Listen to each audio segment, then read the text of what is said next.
Hello everyone, hoping everyone is having a good one. If you are new here and end up enjoying today's content, all I can ask you to do is to go ahead and hit that like button and red subscribe button as well. You can also follow me on all social medias at BladeMist, same name as the YouTube channel username, and there you can ask me any questions you want about investments, predictions, whatever it is you please to. And also, if you do have some spare time, go ahead and check out some of the other dope MLB The Show content we drop on this channel. Now, if you have any suggestions or you want me to review any player in particular, you can DM me or you can just type it in the comments. I'll go look them up, check out the stats, and see whether or not I missed them, and they are bound to get an upgrade. Last week, or the last update, we had a couple of players that our subscribers commented, and I actually gave them the go-ahead sign to invest, and they actually got upgraded, so I do miss out on some. Now, we're going to review the last 10 players that we had last week and tell you whether they stand still for an upgrade or not. So we're going to start off with Gary Sanchez. Now, in order for him to go gold, I said last week that he needed to maintain his average against right and slugging versus right. Now, I do have to let you all know that all of these numbers are actually not accounted for in today's ball games, but for yesterday's ball game. So if he hit a home run today, I did not take that into consideration. But anyways, we said he needed to maintain his average against right and slugging versus right. So he did that. He maintained his average against right, and he also maintained his slugging versus right. So what I could see happening here is he gets a minor upgrade to that contact versus right, and he gets a good upgrade to that power versus right. I'm pretty sure this is going to be enough to actually put him into a gold, but they might end up giving him a little bit more time and making sure that his batting average is not a fluke and that his slugging percentage is not a fluke. But I think it is 100% enough time, especially considering the 3-year averages, for him to go gold. I have him at a 65% chance of actually getting that tier upgrade, especially since there aren't a lot of good catchers to use in the game.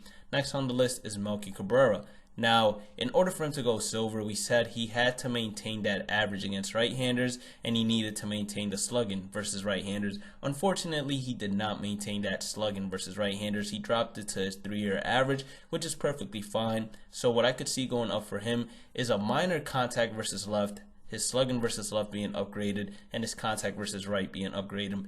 I have him at a 75% chance of actually going silver, so he's a pretty good investment right now if you ask me, and somebody to keep your eye on. And this goes for every single player. You want to keep your eye on them and see how they perform every single day, because if you see them going off, you might want to go ahead and invest in them some more.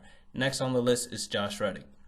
Now, Josh Reddick, his tier was gold, and I said in order for him to go gold, he had to maintain his slugging percentage versus left-handers and increase it against right-handers. Now, unfortunately, he still does not have enough at-bats versus left-handers to qualify his statistics. He only has around, I want to say, 17 at-bats or 16, which is still not enough for him to be actually qualified or to look at his left-handed numbers realistically. But versus right-handers, unfortunately as well, he did not maintain the slugging. He dropped it around his 3-year average, which is perfectly fine. So the only realistic boost I see is a contact versus right boost. And since it's already an 84, I say that it is possible for him to go gold from it, but he would need to get at least 5, 6 maybe points to go gold from it, get a 90 contact versus right. It is 100% possible. So I have him at a 50-50 gold. Now, keep an eye on him. If he goes off these next 3 days until Wednesday and is ripping off of lefties, ripping off of righties, and hitting home runs, then the chances basically increase. That's what I'm trying to tell you guys. Next guy on the list is Paul DeYoung. Now, he's been killing it this year. We said that he needed to maintain his average against right-handers and maintain his slugging versus right-handers.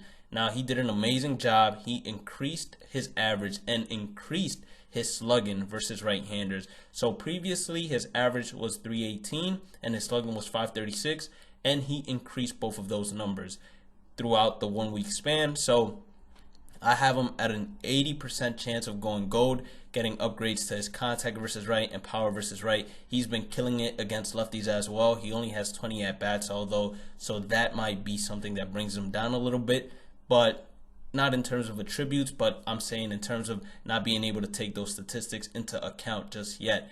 But if he continues performing the way he's performing, diamond could be seen from him 100%, especially at the shortstop position. Next on the list is Trey Mancini. I saw him going up to silver. I said in order for him to go silver, all he needed to really do was continue killing lefties and he's done just that. He is just on a wrecking path with left-handed pitching, so I could see his contact versus left going up, power versus left going up, and then a minor increase to his contact versus right. I have him going up to a silver, 85% chance of him going up to a silver. Next on the list is Nick Markakis.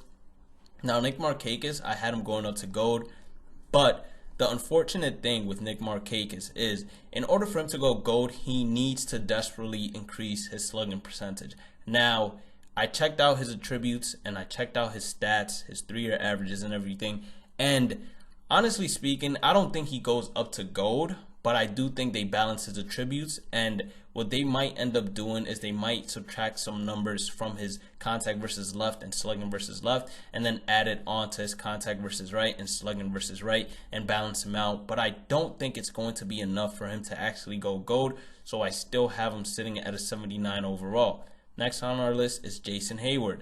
Now, for him to go gold, I said he needed to maintain his slugging versus left-handers in particular, but maintain his slugging in general. So versus left-handers was critical. He had to maintain the pace.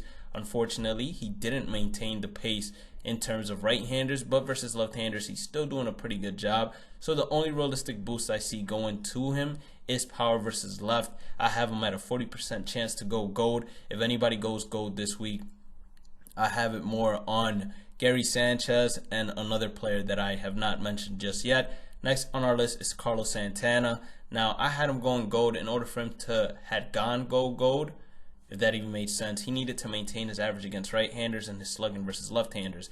Now, unfortunately, the average versus right-handers is dropping towards his 3-year average, so I don't think they're really going to work on his right-handed contact. But versus left-handers, he's been hitting pretty well. So contact versus left is the only realistic boost I see right now. I don't think it would be enough to actually get him to gold. So he has the same percentage as Jason Heyward, which is a 40% chance of going gold. But both guys are good investments if you ask me, especially if they can pick it up against one side. Next on our list is Brandon Lowe, or Lowe, however you want to pronounce it. So I have him going up to a high bronze. And I said the only way he goes up to a high bronze is if he maintains his average against left and right and his slugging versus right. Now, he's maintained his average against right-handers, and he's also maintained his slugging versus right-handers. But versus left-handers, he dropped it. So I see his contact versus right going up and his power versus right going up. I see him going up to a 72 or 73 overall. I have him at a 75% chance to get upgraded. And the reason, in case you guys are wondering, that I'm not giving these guys their 3-year averages and then how they're doing so far this season is because I already did that last week, and I don't want it to be repetitive since the numbers don't change that drastically overall speaking. Now, Ketel Marte was somebody else that I saw going to silver. I said he needed to maintain his average against right-handers and slugging versus right-handers. Now, he has maintained his slugging versus right-handers. So his power versus right-handers might go up. That's the only realistic boost I see. I think it will be enough for him to go silver. So I have him at a 65% chance to actually go ahead and go silver since he's slugging over 480, I believe, and his 3-year averages is a 381. So clearly, it's over 100 points higher. I think it's going to be enough to actually push him over to silver. All right, the new 5 guys that we have is number 1, Michael Brantley.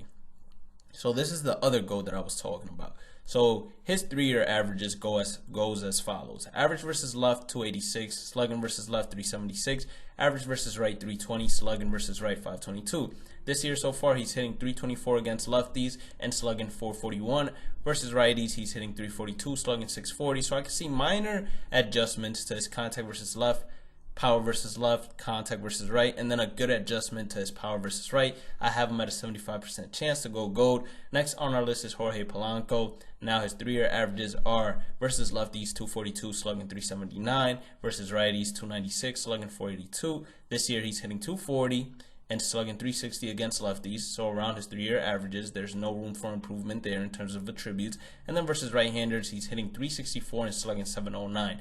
So the only thing that can go up for him is his contact versus right and power versus right. I see him going up to 77, 78 overall, but I don't see him going gold at all unless he starts ripping off of lefties in the same form that he rips off of righties. He would be an extremely good gold card to use, and his fielding does not help him out in terms of pushing him to gold. Next guy on our list is Alex Gordon. So Alex Gordon, his 3-year averages are abysmal.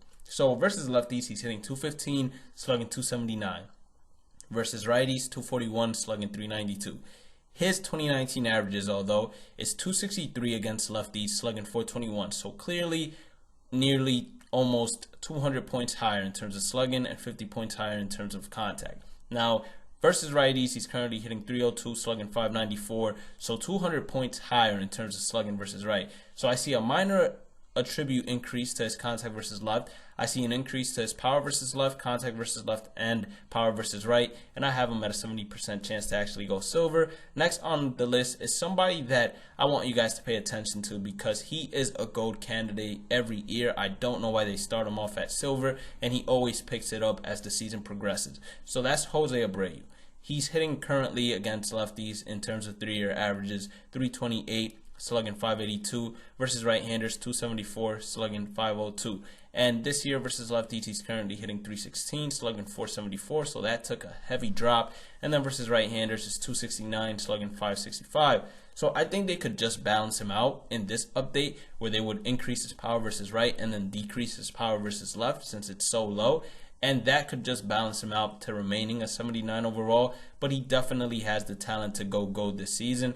But if they do as follows, I do believe that if they don't decrease his lefties too much and they give him a good boost to his right-handed attributes, he could go gold, but I have him at a 50% chance of going gold. And then last but not least, we have Jorge Soler. So his 3-year averages are 269 against lefties, 531 slugging, versus right-handers 224 slugging 400. This year against lefties, he's hitting 325 slugging 550, versus right-handers, he's hitting 234 slugging 523. So clearly he is a platoon hitter, not doing so well against righties unless it's for power. So I see his contact versus left going up, power versus left going up, and power versus right going up. I see him jumping up to a 73 overall, and I have him at a 65% chance of actually getting that upgrade. Now, one thing I do want to say before you guys go ahead and leave this video is that we do pitcher upgrades on Sundays. So tomorrow there will be a pitcher upgrade video just so you don't miss out on it. And also, once again, if you do have any suggestions, make sure you guys comment it down below, and I'll let you guys know after I look up the attributes and stats and all of that good stuff. And anyways, if you did enjoy the video, make sure you hit that like button, red subscribe button, and any spare time, go ahead and check out some of the other dope content we drop. I'll catch you all in the next one. Peace out.